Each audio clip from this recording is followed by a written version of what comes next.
All right, learning objective 3, we're going to discuss the 6 problems that progressives actively sought to change during this era. The 6 big problems were the following: confusion of ethics, trust regulations, uneven distribution of wealth, the rise of the American cities, political corruption, and race and gender relations. So confusion of ethics developed when society tried to take the moral code and values of a simple agrarian society and tried to apply those moral values to a highly complex industrial society. So in the landed frontier, people were generally expected, and the value was of independence, self-reliance, right? And we're only vulnerable within that independence and self-reliance to the elements of the environment. And in turn, that environment could, that vulnerability within the environment could even provide opportunity, right? So these big 6 values were at play, right? Of social Darwinism, laissez-faire, rugged individualism, etc. And the value system was that it worked well there, right? There was an expectation, at least, that it worked well there. In a highly complex industrialized society, or HCIS, as you can abbreviate it in your essays, people are interdependent upon certain elements within society for survival, upon the integrity of certain individuals and companies, right? People are vulnerable to the elements of complex societies because they are dependent upon them for survival. The more complex society becomes, the more vulnerable its people become. So what's meant by this interdependence? There's all sorts of things meant by this. I mean, how do you know what's exactly in the food that you eat by big manufacturers? Is it really beef that you're eating? How do you know that you're getting a real gallon of gas? These all require oversight of people that are held accountable through a political process, right? Let's take it, for example, a real life, a local issue where it really exposes our interdependence right to the core. I mean, so let's take our drinking supply, for example. We rely biologically on water, and because of modern society, water is delivered into our homes through a plumbing system. There's great benefits to that, but because of those benefits, we are interdependent on municipals and businesses to make sure that drinking supply is safe for consumption. Let's take a look at a real-life local issue that, if you're not aware of, you should be, just for the purposes of understanding what it means to be interdependent in a highly complex industrialized society.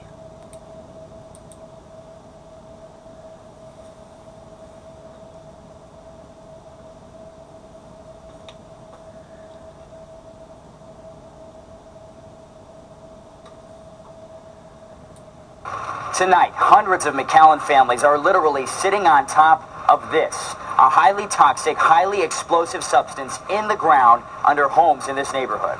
We took a sample, and look what happens when I light a match. It goes up in flames. So this is explosive. It's a disaster. Scott McLean and Richard Roth are 2 lawyers on one mission. Just come clean it up.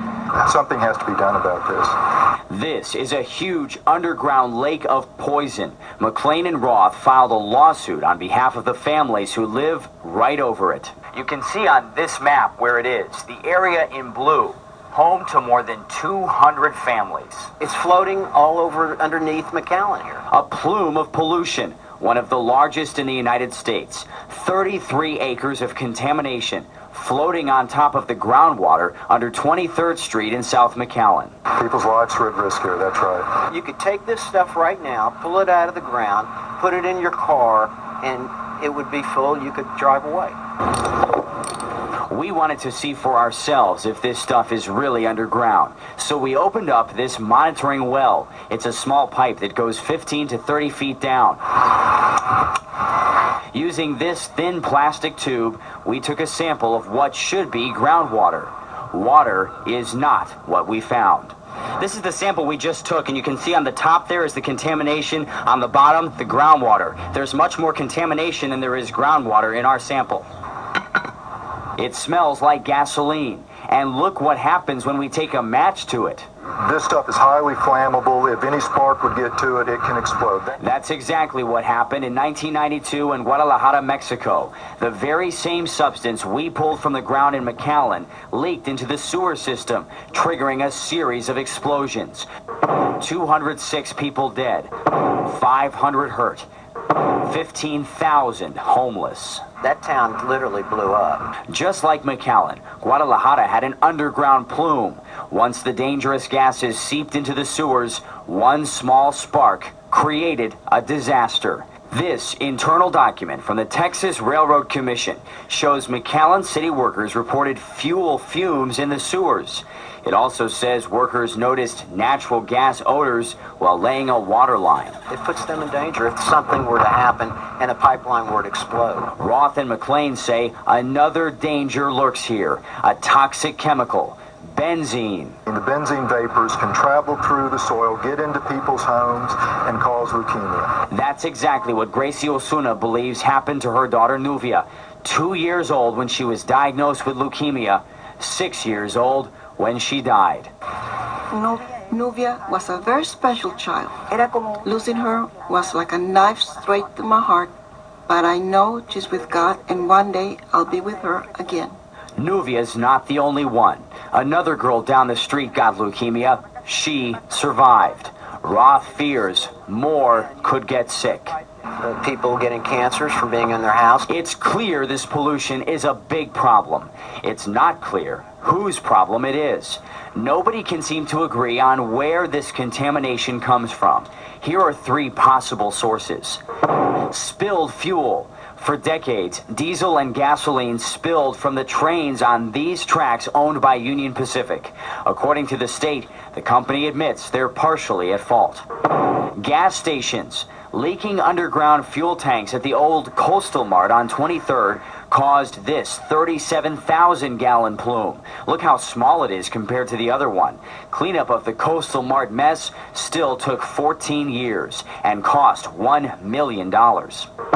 Leaking pipelines. Check out this video McLean and Roth took in 2004. The owner of these natural gas pipelines in South McAllen said they were welded shut. When they tested the lines, see for yourself. The green testing liquid just squirts out. These pictures show holes in the pipelines. We found one part of the pipeline that was actually fixed by just actually wrapping tape around it. The gas company's own documents from 1989 show leaks in the McAllen area, contaminated soil, potentially causing real problems. Remember this explosion in McCook in February? It was caused by a leaking natural gas line. The same kind of leak Roth and McLean say helped create this 33-acre underground lake of toxic, explosive poison. Right underneath people's homes, and it's got to be cleaned up. McLean and Roth's lawsuit on behalf of families in this neighborhood was settled out of court just before trial. The families got some money.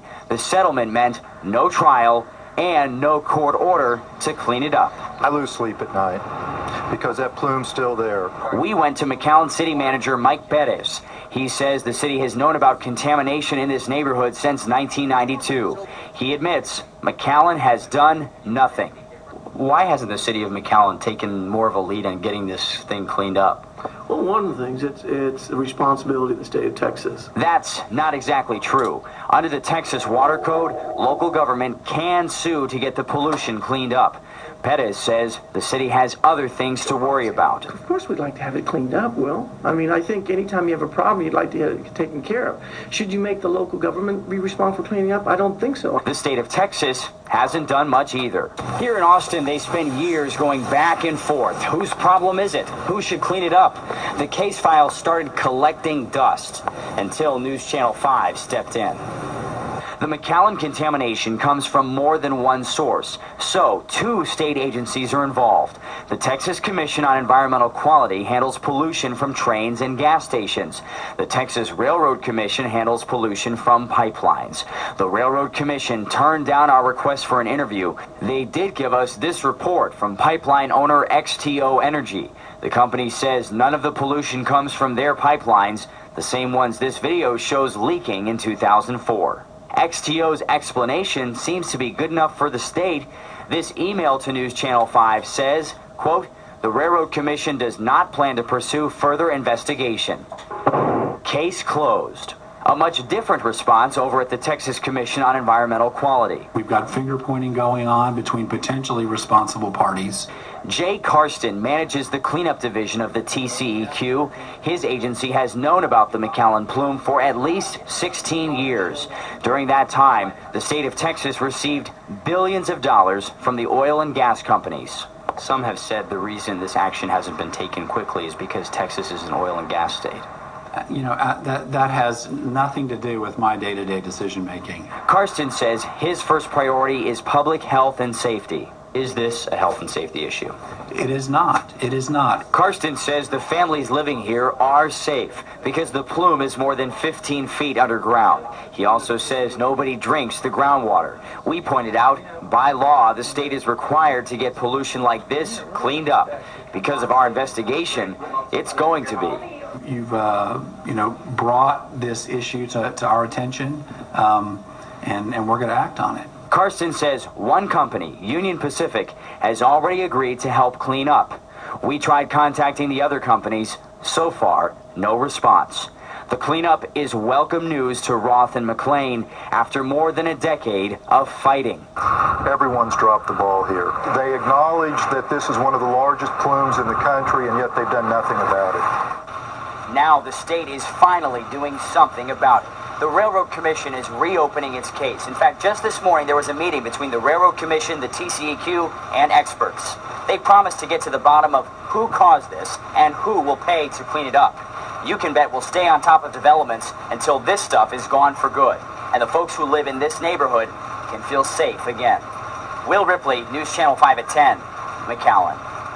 And they're in McAllen. Take a look. Here's a map showing those locations. As for other Valley cities, News Channel 5 is still working to get answers. Now, the state admits they're not aware of every single trouble spot. Possible locations include areas near train tracks, old gas stations, and locations with underground pipelines. You can watch our investigation anytime online at newschannel5.tv.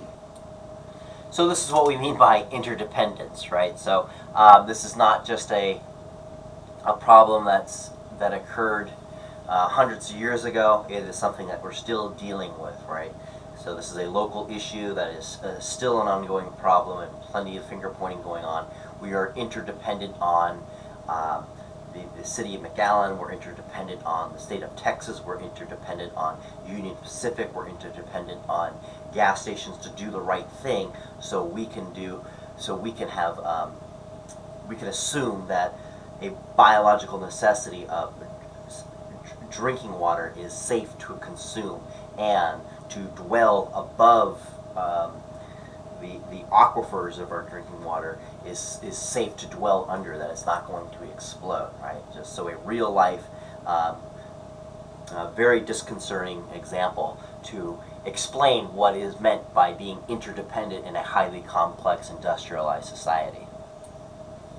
So looking back on this era of the progressive era in the industrialized society that we're looking at, it's important to understand that people are a product of their environment, and the environment advocates certain values, right? So John D. Rockefeller, J.P. Morgan were only doing what the society advocated. This created what this created within the developing industrialized society, this developing urban society, created social sins or abuses. And as more and more of these social abuses were committed, pressure was put on government for protection. So in a simple agrarian society, social and personal morals are one and the same, because you were doing business with your friends and your neighbors, right? So everybody knows the butcher, everybody knows the carpenter, everybody knows the locksmith, everybody knows your local farmer, right? Direct responsibility in most cases were not committed on purpose in these cases. They would be by accident, and you, as a consumer, if you got rotten food or if your home was built faulty, you could knock on your neighbor's door, the person responsible for it, and deal with it face to face. And usually the issue could be resolved without intervention of courts or whatnot, right? That institution would be there, but you wouldn't have to rely on that, right?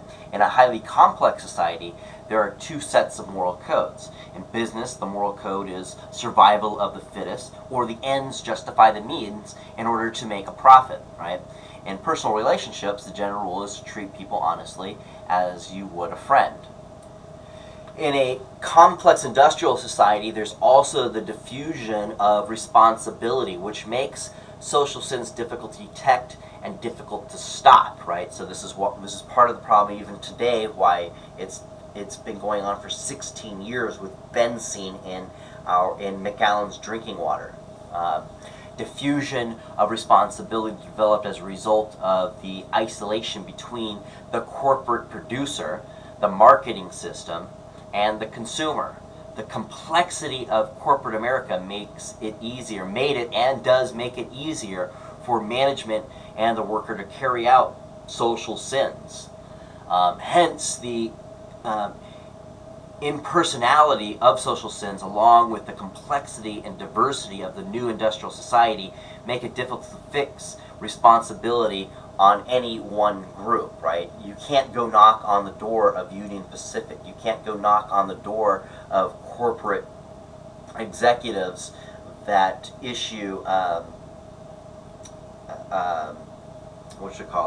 franchises to gas stations that are leaking dangerous chemicals into our aquifers. So like today, back then, progressives had to educate the public to a new morality and new values in order to make business more responsible and operate on personal morality instead of social morality. In order to protect people, they had to do the following.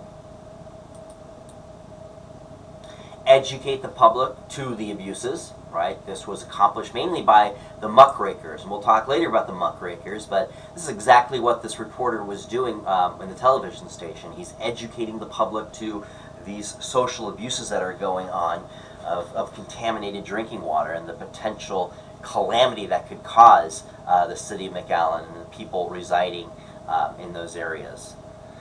They had to pass laws to make social abuses such as horizontal trusts, railroad rebates, and drawbacks legal. Third, they had to create an administrative bureaucracy. So an example of this is the Food and Drug Administration to enforce laws to protect individual rights. So the consumer would have some degree of confidence that the food that they were eating or the drugs that they might be taking for health benefits are reasonably safe. Right? And the reason why you can't rely on companies to assure you that they're safe is that they rely on profit motive, right? And so their first and foremost responsibility for themselves is to make money. And so if they see a way of cutting corners in order to maximize profit to outdo their competitors, they're going to do that, right? So government intervention comes in to make sure that there's a playing field for everyone to play by a agreed set of rules to provide safe product for consumers to purchase, right? It takes government that is motivated by political motivation, being held accountable politically to make sure that products that we are consuming by businesses are safe.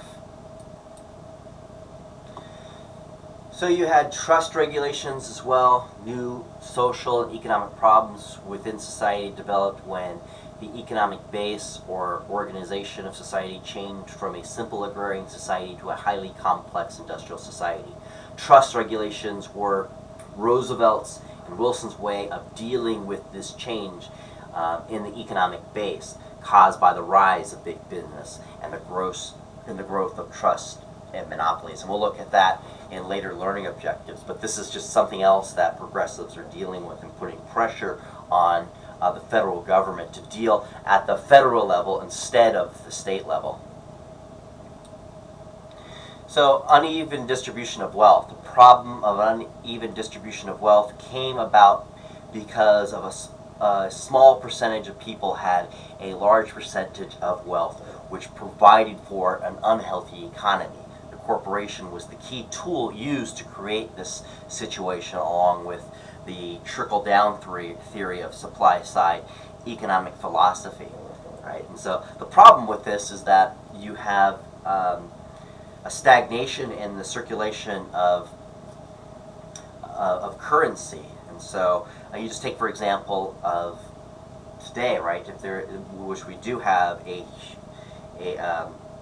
faulty distribution of wealth, right?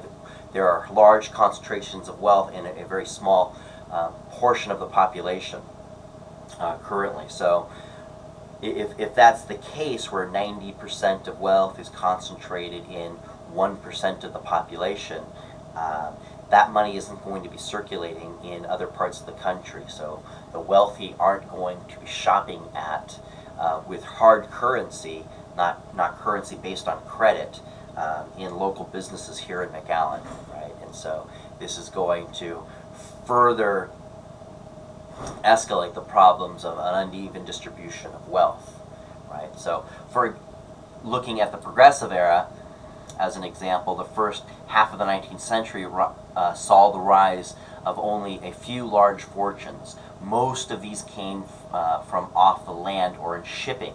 The Industrial Revolution changed all of that. An estimate in 1890 indicated that 12.5% of the people owned 87.5% of the property. It should be noted that these people used their economic power to avoid just taxation and regulation of their property. The great fortunes of the late 19th century and the early 20th centuries came not from land, but from an exploitation of workers, as well as natural resources, manufacturing, banking, and speculation. In 1892, the New York Tribune compiled figures on the millionaires of the country. There were 1,000 millionaires from merchandising, 600 in manufacturing, 300 in banking, 200 in transportation, and 26 farmers had made the grade, right? And so we're seeing a shift in wealth from the land into the financial sectors of societies, reflecting basically the industrial changes in society, from a simple agrarian society to a highly complex industrialized society. So the rise of American cities is also causing major problems that progressives want to address. American cities had a rapid, unregulated growth. Nobody planned this. This is something that's just unfolding as it's happening, right, during the late 1800s. As a result of people moving faster and faster into urban areas to look for jobs, as opportunities are drying up in rural areas in agriculture. This basically is making it very difficult for cities to adjust to this huge increase of population growth in the cities, both from rural areas and from immigration as well. This growth created problems in housing, health, sanitation, and crime. The problems of prison inmates in the United States increased by 50% in the 1800s, and the homicide rates nearly tripled during this time, with most of the rise occurring obviously in the cities. People were moving to the cities because they saw new opportunities which were no longer available in the places they were coming from. The fifth problem progressives sought to address was political corruption. So whether working within the framework of the city, state, or federal government, the reformers, the progressives frequently confronted this fifth major problem: the prevalence of political corruption. The progressive movement in politics started in the cities, it spread to the state, and ultimately reached the federal government. The reasons for the breakdown of the political system were that the administrative organizations inherited from a simpler day could not function under the weight of its new duties, as it lacked the financial ability and administrative structure to solve its own problems. Also, the legitimate financial rewards of politics were so meager that people preferred business and political offices became good only for extra legal benefits that they brought. So, to address this problem, what we'll begin to see in the beginning of the progressive era is an increase in salary for political officials. So a lot of people often complain about how much elected officials get paid and the pensions that they receive. Right? So I think like a House Representative member in Congress makes something like $185,000 a year to this extent, and then they receive a pension for the rest of their lives. Right? So often people say, why should they receive a pension for the rest of their lives when they're not working? If they only served a couple of years or 4 years or 6 years. The reason is that if you don't, one, only rich people will be able to serve, and if they're not independently wealthy, then they're going to be susceptible to out-and-out corruption. So this is going to be addressed within the political system, as well as creating political systems at the local, state, and federal level that could deal with the changing environment of an industrial society. So race relations is the sixth problem that they will be dealing with. Oops. Put that over here just to make sure, a little consistency here. So with the compromise, thinking back to our lecture on Reconstruction, with the compromise of 1877, the position of African Americans greatly deteriorated. So from 1877 to 1901, the Supreme Court decisions basically undermined any gains that were obtained under radical Reconstruction or Congressional Reconstruction. Right? So in the civil rights cases of 1883, the Supreme Court ruled that the federal government had no jurisdiction over such matters as social discrimination directed by private persons or organizations against persons of different races or colors. Right? So this is a private business could discriminate against whoever they saw fit because it was their business. In 1896, the court held in Plessy versus Ferguson that separate but equal facilities satisfied the 14th Amendment requirement that states give equal protection of the law. So African Americans were left to fend as a result of the Supreme Court decisions for themselves, with the help of some white sympathizers in the progressive movement, as they tried to gain rights in society from two different approaches. And those two different approaches would come in the form of Booker T. Washington, this fellow right here, and W.E.B. Du Bois. So Booker T. Washington was a black leader of the 1890s who was looked upon as a spokesman for the majority of African Americans at this time. He felt that the black man should remain quiet, not be a social or political disturber, and try to improve his economic growth through education and new skills. If the black man improved, then society would reward him by giving him social and political equality later on, right? So let's not agitate. We live in the white man's system, so let's not agitate white people. Let's prove ourselves by developing ourselves through practical trades like carpentry or electricians, those kind of things. Highly skilled blue-collar work, in other words. W.E.B. Du Bois was involved in the Niagara movement, which eventually became the NAACP, the National Association of Colored People. Du Bois was the only black founder. He was the director of publicity. Du Bois felt the one and only way a black man could get equality in society was to gain his political rights, and then economic rights would follow. Blacks needed to get laws changed and get their political and civil rights guaranteed before they could enjoy economic and social benefits within this white system. And let this be said, for the purposes of time, I'm really generalizing both of their viewpoints. In the framework of this lecture, there was more complexity to both of their frameworks. Also, it should be said that both of these views had merit, right? And were done simultaneously because they had to be done simultaneously.